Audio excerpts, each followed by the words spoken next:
So, yun, let's start. So, ako po si Lynn, nanay po ako, may dalawa po akong anak. Of course, may asawa. As a teacher, ako po ay nag-start from the scratch. Yung zero talaga ang alam ko. Wala nga akong halos alam na English noon eh. So, talagang yung English ko average lang. So, hindi ako naniniwala na kapag mag-teacher ka, magaling ka kaagad. In the process, natututunan mo yung dapat mong matutunan.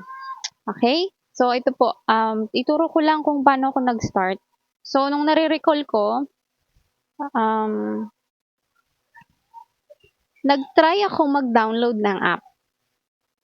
So, isang kaibigan na nag-introduce sa akin ng app, it's Palfish. So, ito. Palfish ay isang app kung saan nagtuturo ka ng mga bata from China. And then, these Chinese kids are using cellphone only.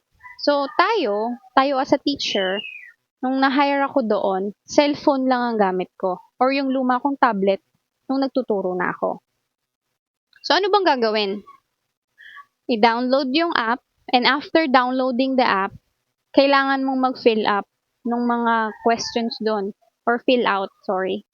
Mag-fill out ka ng mga questions doon about yourself. May intro video ka doon.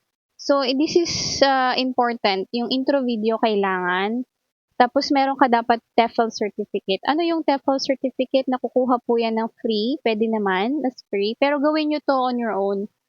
120 hours po ito. Okay po? So, yun. TEFL certificate, yung app, kailangan. And then, of course, intro video. Yun po yung kailangan. Pinaka-importante. Ayan. Kung meron po kayong mga tanong, pwede nyo po akong i-chat or i-message on my Facebook account or dito po sa YouTube channel. Pwede nyo po akong i-chat dyan. Tapos, please subscribe para updated kayo dun sa next video na gagawin ko. Kasi magtuturo po ako tungkol naman paano pagka nagkakaroon ka na ng lakas ng loob. Gusto ko nang magturo, meron na ako nito. So, tuturuan ko kayo kung paano.